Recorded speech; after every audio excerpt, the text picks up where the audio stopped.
ஒரு கடற்கரை ஓரம், அங்கே ஒரு சின்ன கிராமம். அந்த கிராமத்தில் ஒரு சின்ன பள்ளிக்கூடம்.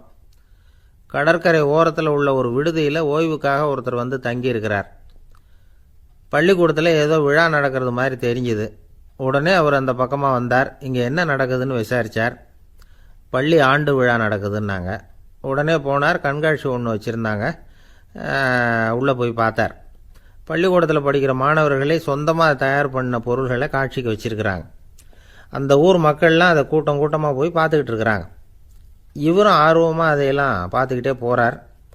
ஒரு இடத்துல ஒரு சின்ன ரயில் செஞ்சு வச்சுருந்தாங்க. மாணவர்களே தயார் பண்ணது. மின்சாரத்தால் அது ஓடுறது மாதிரி பண்ணி வச்சுருந்தாங்க. அதில் ஒரு சின்ன பொத்தான் இருக்கும். அதை அமுக்குனா ரயில் ஓடும், சுற்றி சுற்றி வரும். மாணவர்கள் எதிரில் நின்று அதுக்கு விளக்கம் கொடுத்துக்கிட்டு இருக்கிறாங்க. இவர் அதை கவனித்தார். ரயில் ஓடுறத பார்த்தார்.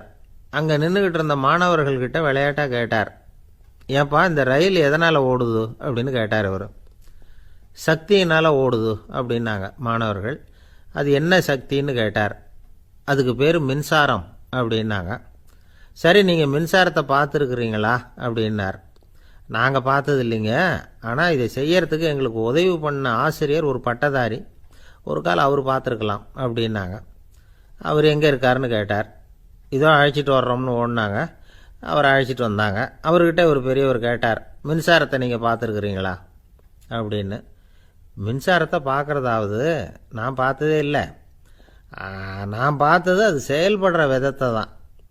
அது விளக்கை வந்து எரிய வைக்குது, ரயிலை ஓட வைக்குது, இது மாதிரி எத்தனையோ எந்திரங்களை வந்து செயல்பட வைக்குது. ஆனால் உண்மையிலேயே அது என்னன்னு எனக்கு தெரியாது.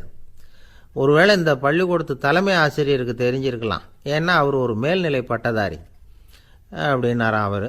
சரின்னு போய் தலைமை ஆசிரியரை கூப்பிட்டுக்கிட்டு வந்தாங்க. அவர்கிட்டையும் இதே கேள்வி கேட்டாராம் அவர். மன்னிக்கணும், இந்த கேள்வியை இதுவரைக்கும் யாரும் என்கிட்ட கேட்டதில்லை. சக்தியை யாரும் பார்க்க முடியாது, ஆனால் அது செயல்படும் விதத்தை தான் பார்க்க முடியும் அப்படின்னாராம் அவர். இப்போ இதுவரைக்கும் கேட்டுக்கிட்டு இருந்த பெரியவர் சிரித்தார். சிரிச்சுட்டு சொன்னாராம், சரி, அதுக்காக ஒன்றும் கவலைப்படாதீங்க, என்னுடைய பெயர் தாமஸ் ஆல்வா எடிசன் அப்படின்னாராம். இதை கேட்டதும் அங்கே இருந்தவங்களுக்கெல்லாம் அதிர்ச்சி, ஆச்சரியம். என்னது, நீங்கள் தானா எடிசன்?